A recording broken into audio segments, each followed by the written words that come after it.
अस्सलामु अलैकुम व रहमतुल्लाहि तआला व बरकातुहू। अल्हम्दुलिल्लाह अल्हम्दुलिल्लाहिल्लज़ी अब्दअल अफ़लाक वल अरदीन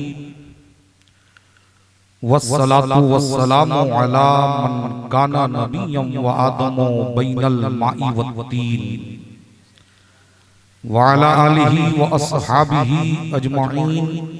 अम्मा बाद फ़अऊज़ु बिल्लाहि मिनश शैतानिर रजीम। बिस्मिल्लाहिर रहमानिर रहीम। या अय्युहल्लज़ीना आमनुत्तक़ुल्लाहा व कूनू मअस सादिक़ीन। सदक़ल्लाहु मौलाना अज़ीम व बल्लगना रसूलुहु नबियुल अमीनुल मतीनुल मुबीनुल करीम व नहनु अला ज़ालिका लमिनश शाहिदीन वश्शाकिरीन वल्हम्दुलिल्लाहि रब्बिल आलमीन। गौसे आज़म बमने बेसरो सामा मददे क़िबले दी मददे काबे इमा मददे इंतज़ारे करमे तुस्त मने ऐनीरा। ऐ खुदा जू वो खुदा भी वो खुदा दा मददे बगिरदाबे बला उस्तादा कश्ती ज़ोईफा ने शिकस्तारा तू पुश्ती बेहक़्क़े ख़ाजे उस्मान हारूनी मदद कुन या मुईनुद्दीन चिश्ती। क़ादरियम नारे या गौसे आज़म मी ज़नम दमज़ शाहे बरकतुल्लाह कुतुबे आलम मी ज़नम सरवरा शाहा करीमा दस्तगीरा अशरफा हुर्मते रूहे पैगंबर यक नजर कुन सूए माँ। आइए सबसे पहले हम और आप मिलकर कुछ सुनने और सुनाने से कब्ल इंतहाई अकीदत व मोहब्बत के साथ शाहे बखरुबर मालिक के खुशकुतर अल्लाह के पैगंबर उम्मत के रहबर दोनों आलम के सरवर साहिबे इन्ना आतैना कल कौसर शहनशाह कौनो मकान सैयद इंसो जान सफवत आमिया रहमत आलमिया हुजूर अहमद मुज्तबा हजरत मोहम्मद मुस्तफा सल्लल्लाहु तआला अलैहि वालिहि वसल्लम की बारगाहे को हर बार ज़ियाबार पुर अनवार में झूम झूम कर दुरूद पाक की डाली निछावर करें और पढ़ें बावाज़े बुलंद अल्लाहुम्मा सल्लि अला सय्यिदिना व मौलाना मुहम्मदिन मादिनिल जूदी वल करम व अला आलिहि व बारिक व सल्लिम सल्लु अलैहि सलातन व सलामन अलैहि या रसूलल्लाह सल्लल्लाहु तआला अलैहि व आलिहि वसल्लम। नबी और आले नबी पर एक मर्तबा और पढ़ें अल्लाहुम्मा सल्लि व सल्लिम व बारिक अला सय्यिदिना मुहम्मदिन तिब्बिल कुलूबि व दवाइहा व आफियतिल अबदानि व शिफाइहा व नूरिल अबसारि व ज़ियाइहा व आलिहि व सहबिही दाइमन अबदा। मुअज़्ज़ज़ सामईन हज़रात, ये हमारी और आपकी मुश्तरका खुशबख्ती और सआदतमंदी है कि हम और आप आज की इस अज़ीमुश्शान इजलास औलियाए उम्मत कॉन्फ्रेंस में शिरकत की सआदतें हासिल कर रहे हैं और अपने मुक़द्दस उलमाए अहले सुन्नत की ज़ियारत व यके बाद दीगरे इन्हें समाअत भी कर रहे हैं। मेरे बाद आपको आए हुए मेहमान उलमाए कराम शोराए इस्लाम से नबी की प्यारी प्यारी बातें और प्यारी प्यारी नातें मुकम्मल तौर से समाअत करनी है। मैं तो नहीं चाहता था कि मेहमानों के होते हुए मैं आपके सामने खिताब के लिए आऊं, मगर ये अराकीने उर्स और अराकीने मदरसा का इसरार था, हुक्म था, जिस हुक्म की तामील के लिए मैं आपके सामने थोड़ी देर के लिए हाजिर खिदमत आया हूं। फिर आपको अनकरीब खूबसूरत और हसीन मंजर भी अपने माथे की निगाहों से मुलाहिजा करेंगे जब मदरसा इस्लामिया के फारिगीन के सरों पे दस्तारे हिफ्ज़ का ताजे ज़र्री रखा जाएगा। मुअज़्ज़ज़ सामईन हज़रात, मिंबर नूर शरीफ पे हमारी जमात की कद आवर शख्सियतें तशरीफ फरमा हैं जिनमें खुसूसियत के साथ पैकर अखलासो मोहब्बत, नाज़िश इल्म अदब, नाशिर मसलक आला हजरत हजरत अल्लामा व मौलाना इंतखाब आलम साहब क़िबला हबीबी दामत बरकातुहुमुल आलिया वल कुद्सिया जो इस कॉन्फ्रेंस की सदारत फरमा रहे हैं, हजरत तशरीफ फरमा है। चंद जुमले में आपकी समातों की दहलीज पर रखने की जसारत कर रहा हूं। मुअज़्ज़ज़ सामईन हज़रात, आज की ये महफिल उर्स की तकरीब से ताल्लुक रखती है, यानी ये हजरत कुंवारे पीर शाह अलैहि रहमा का 65वां सालाना उर्स पाक है, जिसमें हम और आप शिरकत की सआदतें हासिल कर रहे हैं।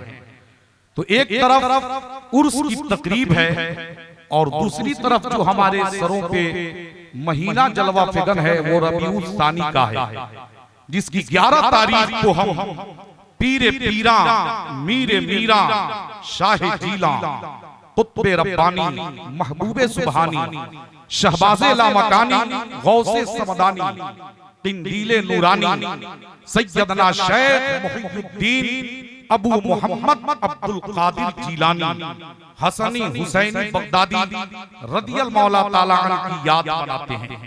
कौन सरकारे गौसे आज़म, जिनके तकवा का ये आलम है कि जिन्होंने 40 साल तक इशा के वुजू से फज्र की नमाज अदा की। वो सरकारे गौसे आज़म जिनके बारे में आला हजरत अजीमुल बरकत मुजद्दिद दीन व मिल्लत आकाए नेमत दरियाए रहमत इमाम अहले सुन्नत सैयदी सरकार इमाम अहमद रजा खान फाजिले बरेलवी अलैहि रहमत व रिदवान यूं तहरीर फरमाते हैं कि वाह क्या मर्तबा ऐ गौस है बाला तेरा, वाह क्या मर्तबा ऐ गौस है बाला तेरा, ऊंचे ऊंचों के सरों से कदम ताला तेरा, ऊंचे ऊंचों के सरों से कदम ताला तेरा। और सर भला क्या कोई जाने के है कैसा तेरा, सर भला क्या कोई जाने के है कैसा तेरा। एक बार सरकारे बगदाद जामा मस्जिद में खुतबा दे रहे थे कि आप पर इस्तगरा की कैफियत तारी हुई और आपने हालत इस्तगरा में फरमाया, एकाएक आपकी जुबाने फैज़े तर्जुमान से ये कलमा जारी हुआ, कदमी हादही अला रक़बती कुल्ली वली इल्ला, मेरा कदम तमाम औलिया की गर्दनों पे है।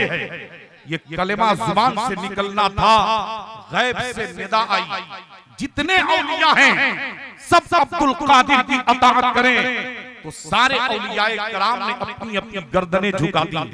उस वक्त ख्वाजा खाजगा सुल्तानुल हिंद अताए रसूल हिंदल वली हजरत ख्वाजा मुईनुद्दीन हसन चिश्ती अजमेरी संजरी खुरासान के जंगल में मुजाहिदात में मशगूल थे, रियाजत में मशगूल थे। जब उनके कान में गौसे आजम का ये जुमला पहुंचा तो आपने रूहानी तौर पर ये जवाब इरशाद फरमाया, जिसकी तर्जुमानी ताजदार अहले सुन्नत शहजादे आला हजरत हुजूर मुफ्ती आजम हिंद अल्लामा मुस्तफा रजा खान अलैहि रहमा फरमाते हैं, क्या गरीब नवाज ने कहा था कि ये दिल ये जिगर है, ये आंखें ये सर है, ये दिल ये जिगर है, ये आंखें ये सर है, जहां चाहो रखो कदम गौसे आजम, जहां चाहो से आजम।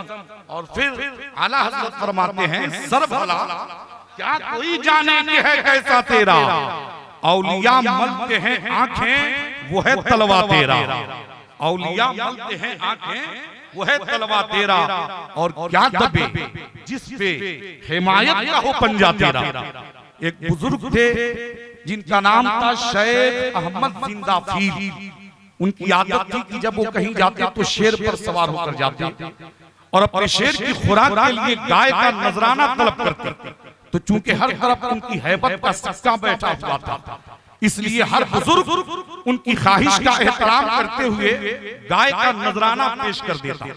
एक बार शेख अहमद जाम अपनी आदत के मुताबिक शेर पर सवार होकर बगदाद शरीफ खानकाहे गौसिया में पहुंचे और खादिम को बुला के कहा कि जाओ सरकारे बगदाद से कहो कि एक बुजुर्ग आए हैं और शेर पर सवार होकर आए हैं। और अपने शेर की खुराक के लिए गाय तलब कर रहे हैं। खादिम ने कहा कि सरकार अजीब मामला है, लोग तो आपकी बारगाह में आंखों के बल आते हैं, लेकिन एक साहब शेर पर बैठकर आए हैं और शेर की खुराक के लिए गाय का नजराना तलब कर रहे हैं। गौसे आजम ने मुस्कुराया और खंदा पेशानी के साथ फरमाया कि जाओ मेहमान की ख्वाहिश की तकमील करो। शेख अहमद हमारे मेहमान हैं, उनकी ख्वाहिश की तकमील की जाए। खादिम ने आके कहा कि सरकार बस थोड़ी देर इंतजार कीजिए, सरकार का हुक्म हो गया, अब मैं जाता हूं और गाय लिए आता हूं। जब इन्होंने सुना तो इन्हें रहा नहीं गया, इन्होंने अकड़ के कहा कि देख लिया तूने मेरा रूप दबदबा, देख लिया तूने मेरी हैबत का सिक्का, जब मेरा हुक्म सरकारे बगदाद पे चल गया तो अब किस पे नहीं चलेगा। इतना कहना ही था कि खानकाहे गौसिया के दरवाजे पे एक पतला दुबला कुत्ता पड़ा रहता था, जो दस्तरखान की बची कुची हड्डियों पे अपना गुजर बसर किया करता था। जैसे ही इनका ये जुमला इनकी जुबान से निकला कि गौसे पाक का कुत्ता सीना तान के खड़ा हो गया। इधर खादिम गाय लाया, उनकी बारगाह में नजराना पेश किया। जैसे ही शेख अहमद जाम ने शेर की तरफ इशारा किया कि ले तेरी खुराक मौजूद है, गाय आ गई, अब तू इसे खा ले। इधर शेर ने गाय पर हमला करना चाहा, शेर पर झपटना चाहा, उससे पहले के गौसे आजम का पतला दुबला कुत्ता शेर का गला पकड़ा, उसे जमीन पर दे मारा, उसके पेट को फाड़कर दो हिस्सों में चीर के रख दिया। अब जब शेख अहमद जाम अपने शेर की ये हालत और कुत्ते की जुर्अत और कुत्ते की हिम्मत देखे तो समझ गए कि ये गौसे आजम की करामत है, ये गौसे आजम का तसर्रुफ है और मेरे गुरूर का जवाब है, मेरे तकब्बुर का इलाज है। फिर वो गौसे आजम की बारगाह में गए, माफी तलब की, आपके हाथ पर हाथ देकर आपके अकीदतमंदों में शामिल हो गए। इसी की तर्जुमानी बरेली की सरजमीन से सुन्नियत की जान, अहले सुन्नत की पहचान, हम सब की शान इमाम अहमद रजा खान अलैहि रहमत व रिजवान यूं करते हैं। क्या दबे जिस पे हिमायत का हो पंजा तेरा, क्या दबे जिस पे हिमायत का हो पंजा तेरा, शेर को खतरे में लाता नहीं कुत्ता तेरा।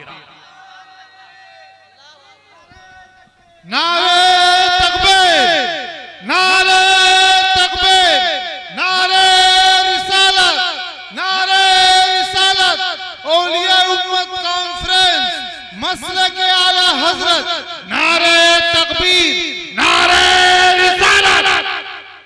माशाअल्लाह। फिर फरमाते हैं तुझसे दर, दर से सग और सग से है मुझको निस्बत। तुझसे दर, दर से सग और सग से है मुझको निस्बत।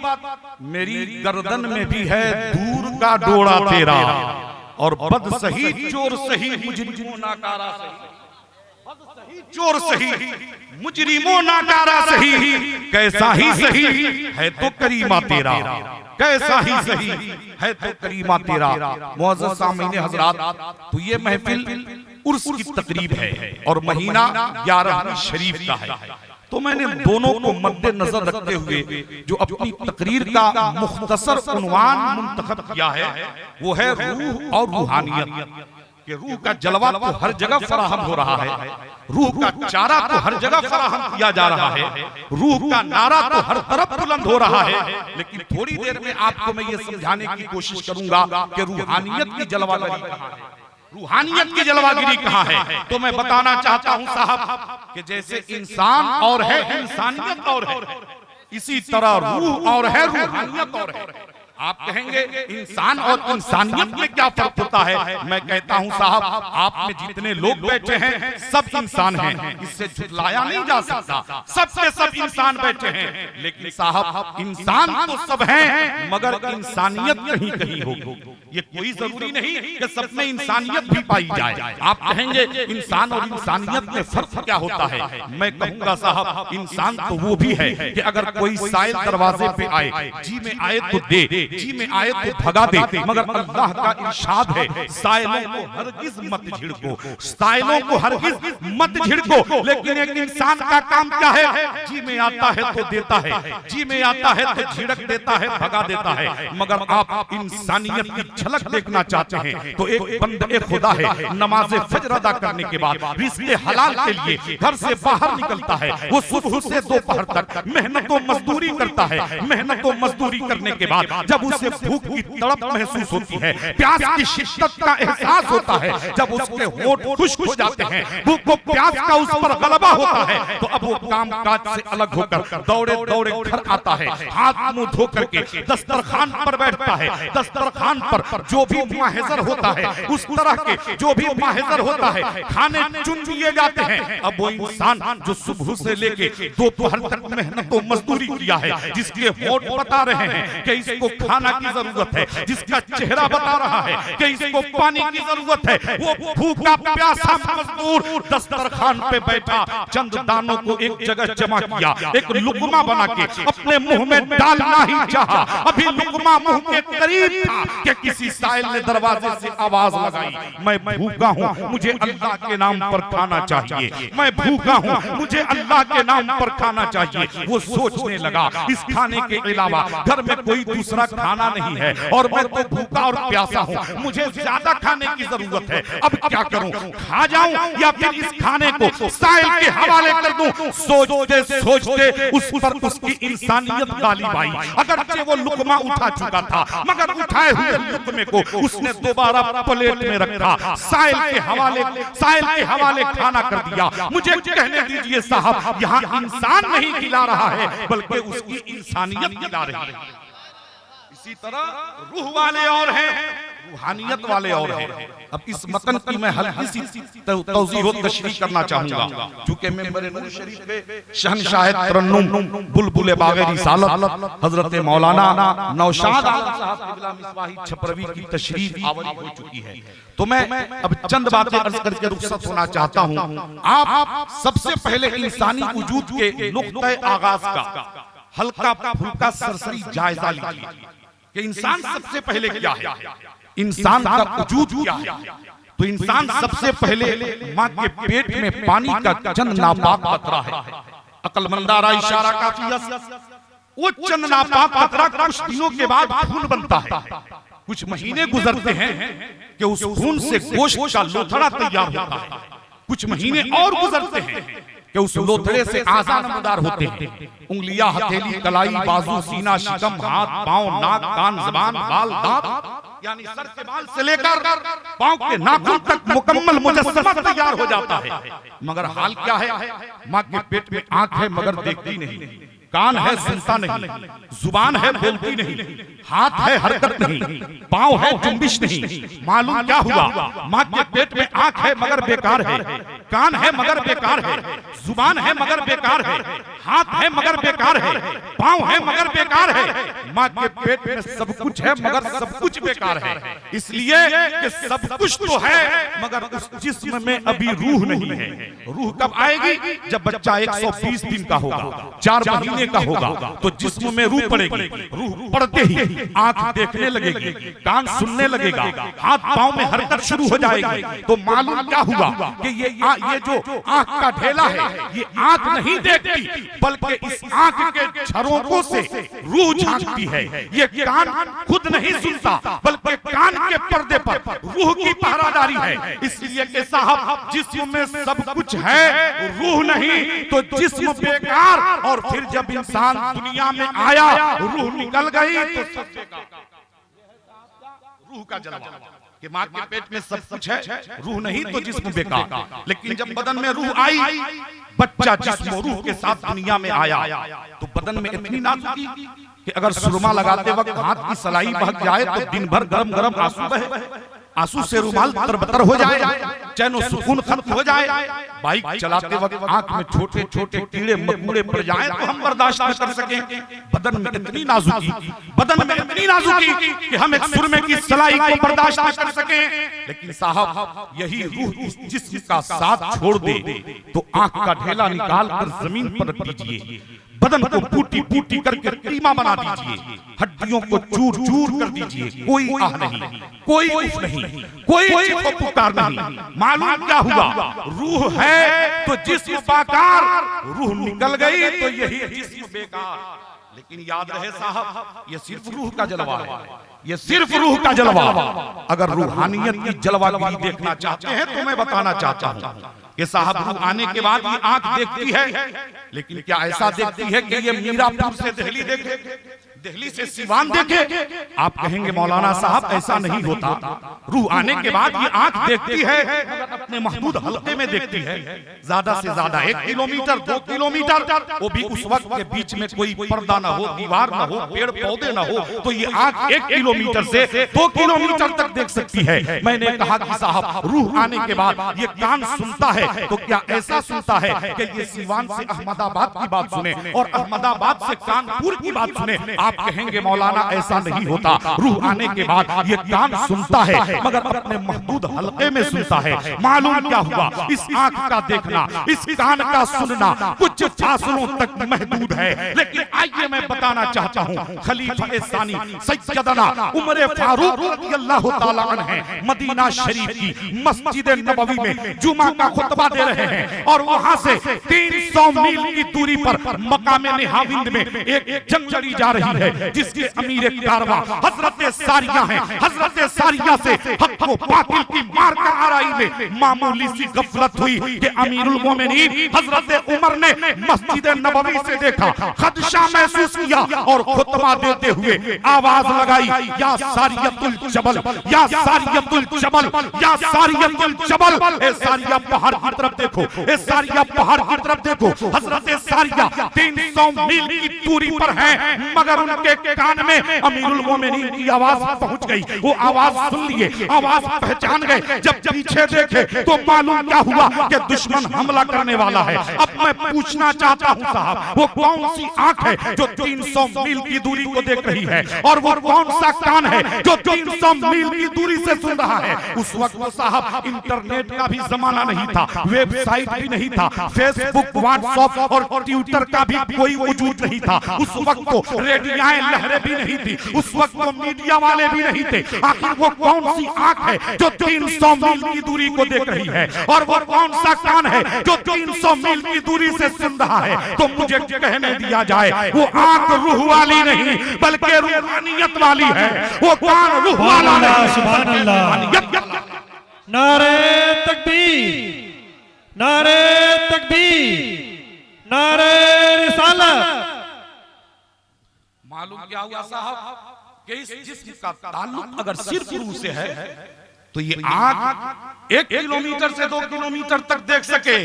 सुभान अल्लाह। यही रूह जब रूहानियत पे फायज हो जाती है तो ये आंख 300 मील की दूरी को देखती है और फिर यही कान 300 मील की दूरी से सुनता है। और इत्तेफाक कहिए कि वो जंग 300 मील की दूरी पर हो रही थी। अगर 3000 मील की दूरी पर होती तो निगाहे फारूक वहां देखती, सारिया का कान वहां से सुनता। और चाहे फारूक आजम हो या हजरत सारिया हो, ये दोनों नबी के दर के गुलाम हैं। तो जब गुलाम की नजर का ये आलम है तो फिर मदीने वाले सरकार की नजर का आलम क्या होगा? सुभान अल्लाह, सुभान अल्लाह। ये आखिरी बात साहब, आखिरी बात इस मतन की जो असल तौज़ीह व तशरीह है वो मैं बयान करके रुखसत होना चाहता हूं। उत्तर प्रदेश में एक तारीखी शहर है जिसका नाम है बहराइच शरीफ। वहां अल्लाह के एक वली हैं जिनकी शहादत जमहूरी है। इसमें किसी का इख्तलाफ नहीं, चाहे अपने हो या बेगाने हो, बल्कि बेगाने वहां की चादर, वहां के चढ़ावे, वहां के मालिदा से ज्यादा फायदा हासिल करते हैं। और जो लोग ज्यादा शिर्क व बिदअत का फतवा दें, आपने पकड़ के बहराइच शरीफ ले जाइए। वहां जाते ही उनके सारे फतवे नजरे आतिश हो जाएंगे। इसलिए कि बहराइच शरीफ में सैयद सालार मसूद गाजी अलैहि रहमा का आस्ताना मरजाए खलायत है और आस्ताना जात के सरहाने की दीवार है। दीवार के बाद हौज बना हुआ है। जब आस्ताना जात का गुस्ल शरीफ होता है यानी मजार का गसल होता है तो गस्ल का पानी, वो मजार का पानी एक नाले के जरिए जाकर हौज में गिरता है। इधर गसल से पहले गाजी सरकार के करीब सैकड़ों कोढ़ी, जिन्हें कोढ़ का मर्ज होता है, बरस का मर्ज होता है, वो लौ लगाए खड़े रहते हैं। इधर गसल का पानी नाले के जरिए जाकर हौज में गिरता है, उधर सारे कोढ़ी या गाजी सरकार का नारा लगाकर हौज में छलांग लगाते हैं। और जब गुस्ल करके बाहर निकलते हैं तो देखने में क्या आता है कि हर साल 7 या 8 कोढ़ी शिफायाब हो जाते हैं, उंगलियां बढ़ जाती हैं, नाखून निकल आते हैं, मर्ज दूर हो जाता है, कोढ़ खत्म हो जाता है, जिस्म तंदुरुस्त हो जाता है। तभी तो किसी कहने वाले ने कहा, न हो आराम जिस बीमार को सारे जमाने से, न हो आराम जिस बीमार को सारे जमाने से, उठा ले जाए थोड़ी खाक उनके आस्ताने से। तो मैं अर्ज ये कर रहा था कि बहराइच शरीफ में सैयद सालार मसूद गाजी अलैहि रहमा का आस्ताना मर्जे अकीदत है। चुनांचे खिलजी बादशाहों में से किसी बादशाह ने गाजी सरकार के आस्ताना पर हाजिरी दी। तो उस वक्त एक बुजुर्ग वहां तशरीफ फरमा थे।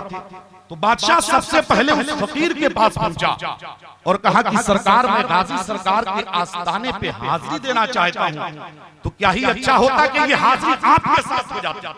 अल्लाह के वली ने फरमाया कि मियां, मैं तो हाजिरी देता ही रहता हूं, मगर तू चाहता है तो चलो मैं फिर चला चलता हूं।